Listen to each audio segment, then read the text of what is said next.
وطن عزیز اپنے دور کے بدترین سیاسی معاشی بحران میں ہے۔ اس کے ساتھ ساتھ قدرتی آفات نے بھی ہمارا گھر دیکھ لیا ہے۔ طویل مونسون میں بارشیں انتہائی غیر معمولی ہو رہی ہیں، جس کی وجہ سے ملک کے بیشتر علاقوں کو تباہی کا سامنا ہے۔ پانی ذخیرہ کرنے کے چھوٹے چھوٹے ڈیموں کے بند ٹوٹ چکے ہیں۔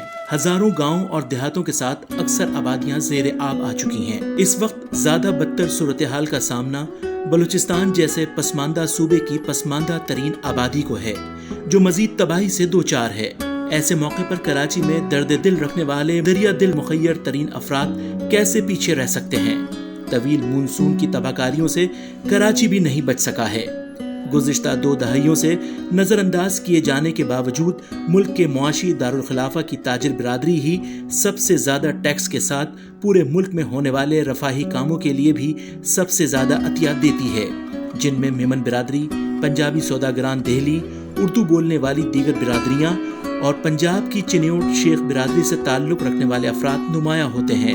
کسی بھی ڈیزاسٹر کے دوران 3R یعنی ریسکیو، ریلیف اور ری ہیبلیٹیشن کا اصول کار فرما ہوتا ہے۔ ریسکیو کے حوالے سے ہماری مسلح افواج اور حکومت لوگوں کی جان بچانے کے کام کرتے ہیں، جبکہ ریلیف کے حوالے سے ملک بھر کے فلاحی ادارے، تاجر تنظیمیں اور عام عوام حکومت اور مسلح افواج کے شانہ بشانہ بے گھر اور تباہ ہونے والے افراد کی مدد کرتے جا رہے ہیں۔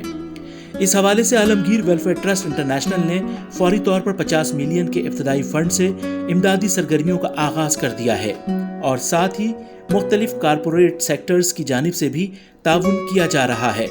تاہم اس سلسلے میں بیرون ذرائع سے امداد کے انتظار کے بجائے ہمارے اپنے ڈونرز کی جانب سے دیے عطیات سے ہی کام کا آغاز کر دیا گیا ہے۔ بلوچستان کے متاثرین کی بحالی کے لیے سبی کو مرکز بناتے ہوئے جھلمکسی، بولان کے اضلاع کے ساتھ ساتھ قلعہ عبداللہ، خوزدار کے متاثرین میں بھی فوری طور پر راشن، خیمے، ترپال اور سب سے بڑھ کر پینے کے صاف پانی کی فراہمی کے لیے فلٹرز اور کین کی تقسیم شروع کر دی ہے۔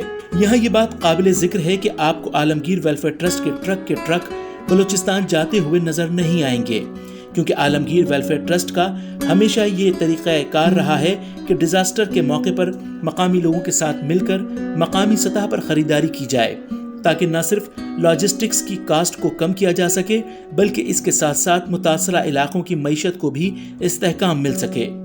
مصیبت کے اس موقع پر ملک کا سب سے بڑا تاجروں کا نمائندہ ادارہ Karachi chamber of commerce and industry کیسے پیچھے رہ سکتا تھا؟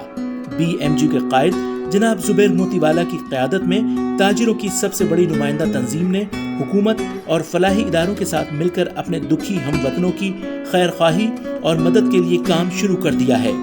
BMG گروپ کے جنرل سیکرٹری جناب AQ خلیل ایڈوکیٹ کی تجویز اور IDA per Karachi chamber of commerce نے بلوچستان کے پسماندہ ترین آفت زدہ خاندانوں کی مدد کے لیے ملک کے نامور فلاحی ادارے عالمگیر ویلفیئر ٹرسٹ کے ساتھ مل کر سیلاب متاثرین کی امداد و بحالی کے امور کی انجام دہی کے کاموں کا آغاز کر رہا ہے، جس کے لیے آج ایک مفاہمتی یادداشت کی تقریب منعقد ہو رہی ہے، جس میں عالمگیر ویلفیئر ٹرسٹ کے چیئرمین چودھری نثار احمد اور کراچی چیمبر آف کامرس کے صدر محمد ادریس دستخط کر رہے ہیں۔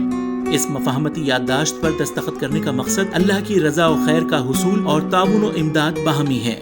اس موقع پر Karachi chamber of commerce and industry کی جانب سے کاموں کے آغاز کے لیے 1 ملین روپے کا چیک بھی عالمگیر ٹرسٹ انٹرنیشنل کے حوالے کیا جا رہا ہے۔ یقیناً عالمگیر ویلفیئر ٹرسٹ اور کراچی چیمبر آف کامرس کی اس مشترکہ کاوش کے دور رس نتائج حاصل ہوں گے۔